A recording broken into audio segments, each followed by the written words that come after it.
Hello everyone, welcome in to another FIFA 23 Tactics video here on the channel. I'm Ash as always, and today we are taking a look at Luis Enrique's Spain tactics from the 2022 World Cup. Really looking forward to getting into this one so far. For any of you who are new to the channel, please do hit the subscribe button, ring the bell down below so you get notifications every time I upload. Lots of videos coming from the likes of FIFA and Football Manager as well.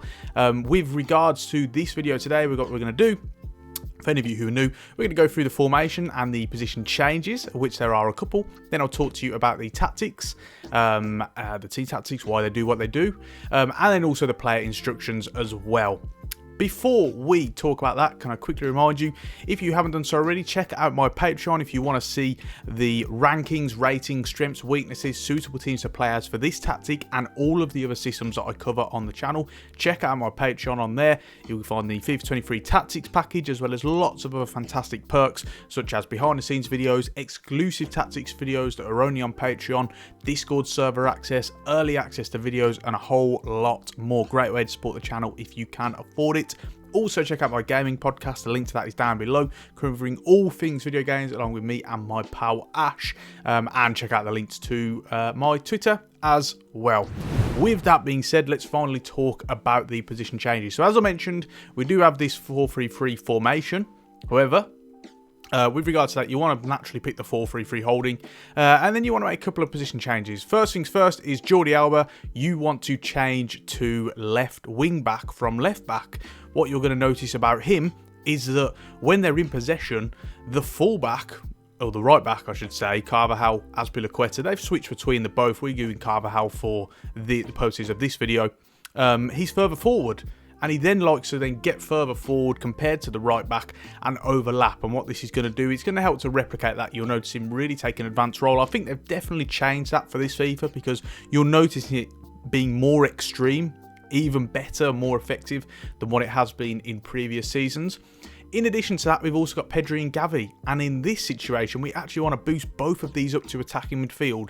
With Pedri, we have got him as a cam, but with Gavi, we've got him as a ram.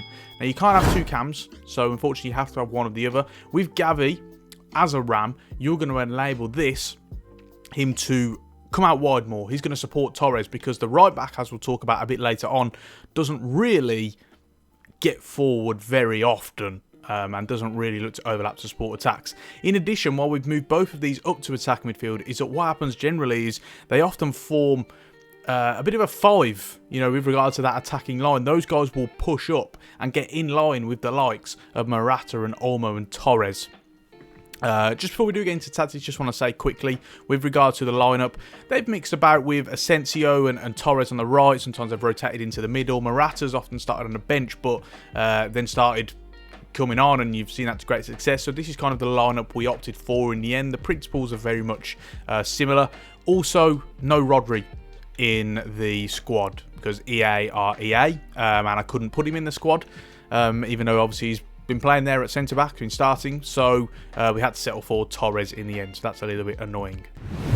With regards to the team tactics then, first things first, defensively, we have constant pressure on possession and defensive style. You'll notice this, it was a pretty relentless press. Despite that though, they've actually had the lion's share of possession in all of their games, even against Germany. And so as a result, they haven't needed to press as much, but it's been very, very relentless. I've been very impressed with how they've been able to maintain that throughout the game so far. The width is on 30, not as compact as what I thought it would be. They're stretched out a little bit more. I think it's very much to complement that relentless press that they do kind of employ. And then the depth is on 90, giving you a very, very high line. Naturally, it is going to be risky to play that, but it does really, really help with regards to that press, and it's very good at when the opposition have to kind of go long out from the back because you've got a successful press. Your defensive line is higher at the pitch, and it enables you to win the ball back. So it was very, very effective. Offensive build-up play is naturally on slow build-up. We know what they're like. They are going to play through the thirds, and they are going to look to really, I guess, employ a vertical kind of possession style. Chance creation is also on possession. The way you're going to get that kind of penetration, fluidity is from the player instructions. So we'll come on to that a little bit later. The width is on 30, not as compact as what you would think. They still do kind of like to stretch the player a little bit. You know, it's not too condensed.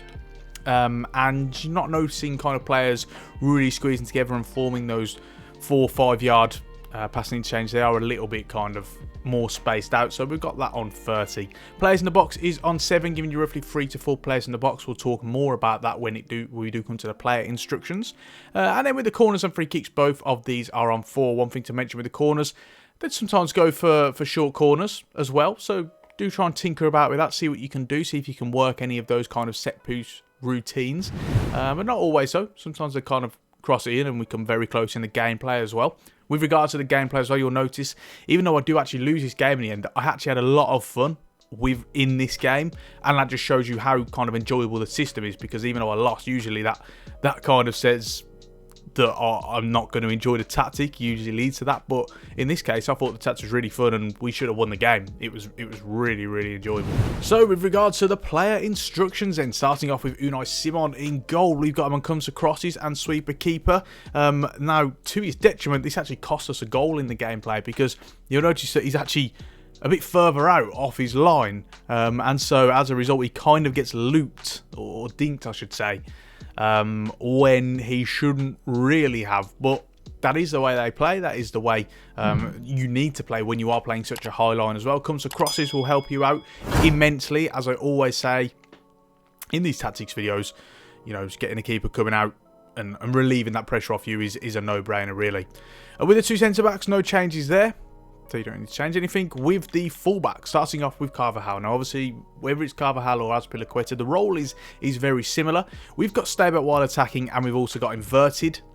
This is becoming more and more commonplace with these sort of vertical possession systems these days in the 4-3-3s. You're going to have an inverted fullback. Now, it's not quite as extreme as what you will see elsewhere. Say the likes of Kyle Walker from Man City, for example.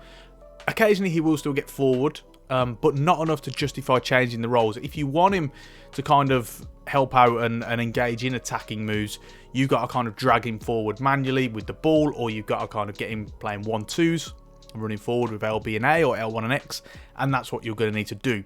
With Alba on the other side, we've already mentioned it. He's on join the attack and overlap. He's getting forward. He really is just another attacking outlet, and he's overlapping the likes of Olmo and providing that width on this left-hand side. With Busquets in the defensive midfield position, we've got him on cut passing lanes. It is a zonal lane press. And then attacking support is stay back while attacking as well. We know what he's going to do by now. Defensive position is cover centre, and then positioning freedom is deep lying playmaker. Again, we know that Busquets rolls so well now, so I don't need to talk about that all that much. But very, very fundamental to the system. With the attacking midfielders then, starting off with Pedri, we've got him on comeback on defence, and that is going to be the same for Gavi as well. Now, support and cross is a little bit different. What you'll notice with them is when one goes, the other one stays. They interchange between that. Obviously, you can't do that in FIFA. You can't set them that, so you have to set one on permanent and the other on permanent. So we actually had Pedri to stay on the edge of the box. And the reason why is that you've got Alba and Olmo kind of both getting forward on this side, so it's going to give you a little bit more protection if the crossing move kind of breaks down. Whereas with Gavi, obviously you've already got Carvajal who's going to stay back, so it offers you a bit more protection. So he's on getting to the box. Positioning freedom, Pedri is on free roam, very much looking to pick up pockets of space. Really fun to kind of integrate this into this kind of midfield trio. Whereas with Gavi, he's on drift wide, again because you're looking to complement that, the fact that the right back isn't getting forward as much. He's going to drift out wide and make sure that the right winger, in this case Torres, isn't isolated, and he's going to support him in those attacking moves as well. So let's talk about the wingers then. We've got Dani Olmo and Torres. As I mentioned, they have kind of messed around with Torres, with Nico Williams, with Asensio, but the role does very much stay the same. So with Torres on this side, we've got him on comeback on defence to make sure he's tracking back. His chance creation is stay wide. He's going to create the width on that side without the overlapping run of the right back. And then support runs is getting behind as he does look to kind of penetrate the back line. His support and crosses is also get into the box with a cross. Now with Olmo on the other side, a slightly different role. He's still on comeback on defence to make sure he's tracking back. This time his chance creation is cut inside. He's going to angle his runs, get a bit close to Morata and Pedri, and then make space for an overlapping run of Jordi Alba. His support runs, he's balanced. Yes, he's sometimes looking to get in behind, but not always, because naturally pace isn't his strong suit. He does have very clever movement though. Sometimes he's looking to come a bit shorter, and he'll create those kind of shorter link-ups and patterns of play with the likes of, say, Pedri and Morata as well. So he's sometimes looking to get in behind and penetrate, but sometimes he's looking to drop off and show for the ball a bit more. Finally then, with Morata up front, naturally he hasn't always started, but he is having an impact. So his attacking runs are getting behind, very clever movement, fairly powerful runner, got a little bit of pace, so you can utilise that to your advantage.